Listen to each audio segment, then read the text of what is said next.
What's up, you guys, and welcome back again to my channel. Today we are going to be printing paper. I'm just kidding. We set up a machine that automatically grows sugarcane, harvests the sugarcane, and stores it and turns it into paper. And it does it on a really big scale so that we get lots and lots of paper really quickly.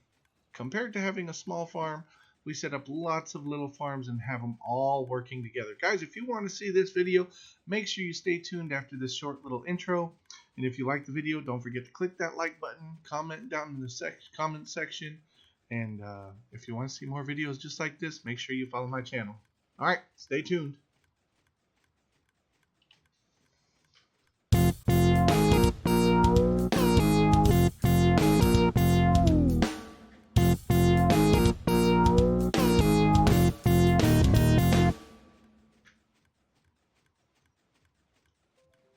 All right, you guys, as you can see here, we have this farm set up down here to collect all of it, all of the sugar cane, and send it and make it into paper. And what I've done here is I've taken our other sugarcane paper farm and I've just upscaled it really big. Okay, so let me walk you back over to the other one so I can show you what it looks like. And basically, we have another video of this other one. If you want to watch it, I'll link it up in the right hand corner just to learn how to build a small scale farm. And here's the smaller one. All right, and this one has, what is it, 8 plants, 9 plants? I think it's 9, so that it creates a paper every single time it harvests. Okay, but this farm over here, we set up 1, 2, 3, 4, 5, 6, and 7. And as you can see, I even created a way where I can double stack these. Okay, I can double stack them and it will send it through each other down to the bottom still. Not a bad little farm. Now, each one of these sugarcane farms is set up with 8 plants in them. Okay, 1, 2, 3, 4, 5, 6, 7, 8. And the reason that I did that is because when that observer catches, if this first one right here catches and none of the other ones grow, then it'll be 9. But other than that, it'll never actually matter. Okay. So what happens is the observer, when this first plant grows tall enough, very top, so 3 stacks high, the observer will activate these traps, and these traps, they are pistons, and they extend out over the second column, not the bottom column, the first column.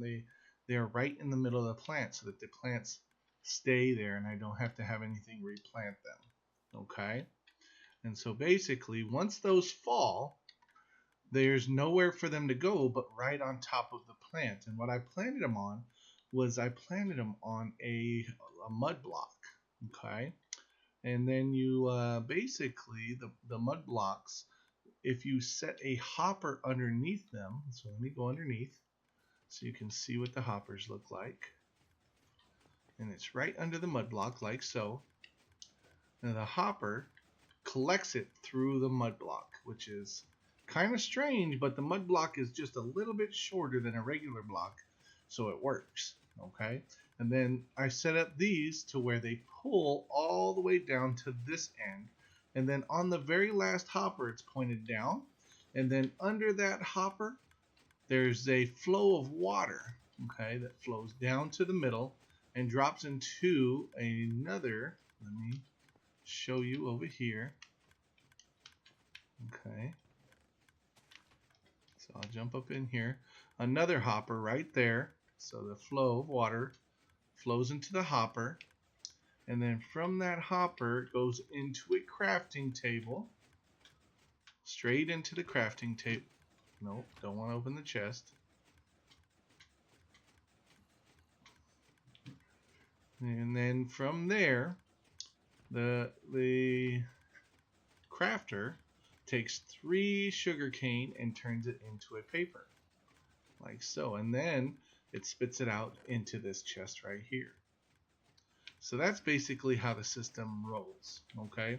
Now there's some things that you need to do in order for this to work, okay? Oh no, how did that happen? Okay, well I need to fix that really quickly. Sorry you guys. Let me drop my paper back in my shulker box here. Perfect. Are you gonna fix it, Joey? So he'll put that dirt block there and then put the redstone. Dirt block, Joey. Dirt block goes there and then the redstone on top of it. No.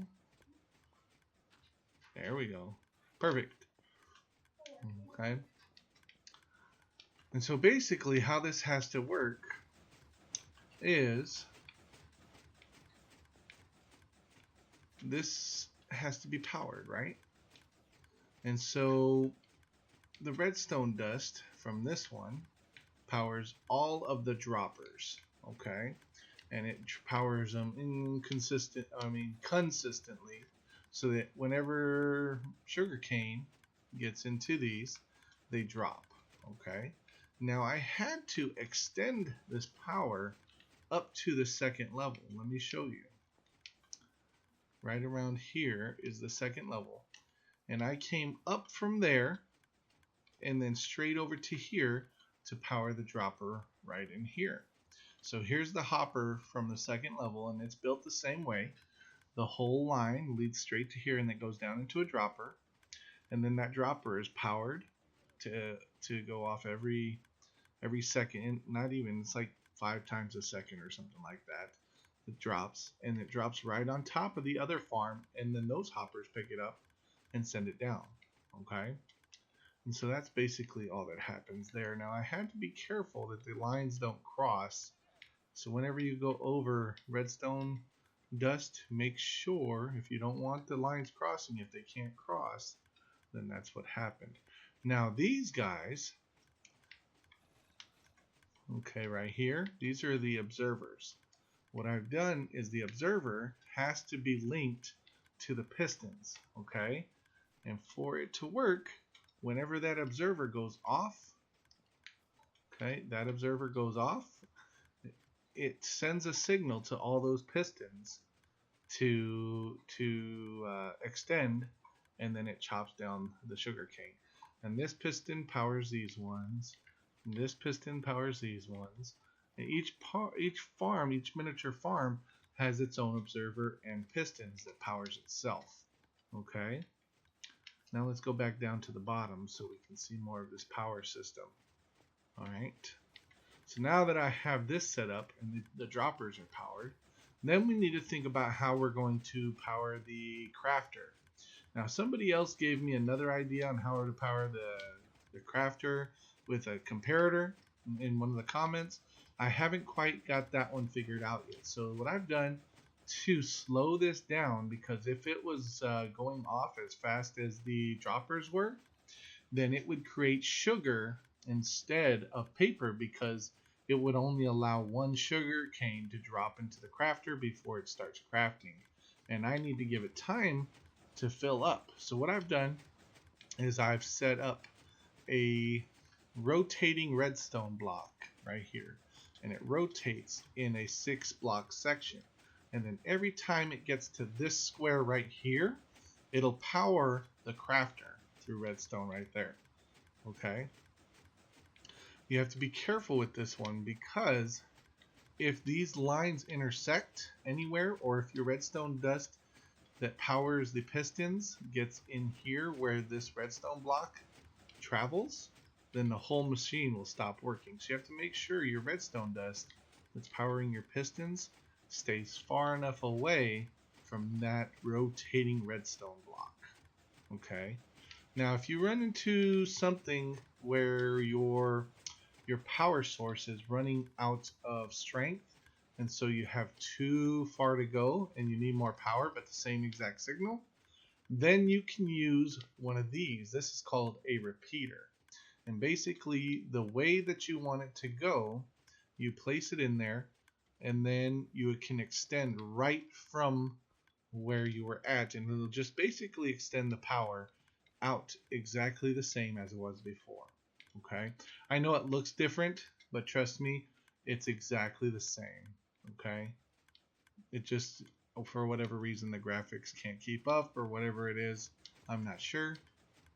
Maybe I'm in a different block. I'm not sure, but it's the same exact signal. Maybe it's because it's just going so fast and it's glitching out Minecraft. I'm not sure. You see this little redstone dust right here going up and down. It's freaking out. So a lot of things happening. But what happens is we have these 8 farms going, and it consistently drops paper or sugarcane and turns it into paper for me. And then you wind up getting to turning all this paper, and the reason I have a paper farm is to turn it into emeralds. And what I have is I have a librarian, multiple librarians that trade paper for emeralds. So basically what I've done here is I've made myself a money printing machine. And it's only taken me just a couple of days to get 2 shulkers full of paper. A couple more days and I'll have 2 more shulkers, and I'll just go trade multiple papers for just tons of emeralds, and then we'll just fill up my entire shulker case with emeralds. Kind of nice. Like I said, this machine, a more simplified version, is linked down in the description. It was also linked earlier in this video. Go back to my channel. We'll go into more depth in that video about how to build a single one. And then you can come in here and then try to figure out how to link all of those together and see if you can do it yourself. Because there's a lot going on here. This took me multiple hours to actually build. So me trying to show you guys every little part of this would actually take a really long time if I built it on screen. So just kind of walking you through this to show you where everything goes and how everything works. If you have an understanding of how redstone and redstone dust and how the power system works in Minecraft, you should be able to figure this out just seeing this kind of thing. Okay? Anyway, I hope that's really helpful for you guys. If you liked the video, please head down to the bottom, click that like button. If you want to see more videos like this, please subscribe to my channel. Guys, if I did good explaining this video, let me know down in the comments. If you thought I missed something or I didn't really do a good job explaining it, guys, let me know, because I would like to improve and do better on future videos. If you are going to complain, though, please subscribe to the channel. That way you can see if I actually fix it or if I make it better. Or guys, because what's the reason of writing how I can fix things if you're not going to stick around to see if I actually do it? I'm just kidding. Don't subscribe if you really don't want to. However, I hope you do. If you have any friends that likes this kind of thing, please share the channel with them. And guys, we'll see you next time. We'll talk to you later. Bye, you guys.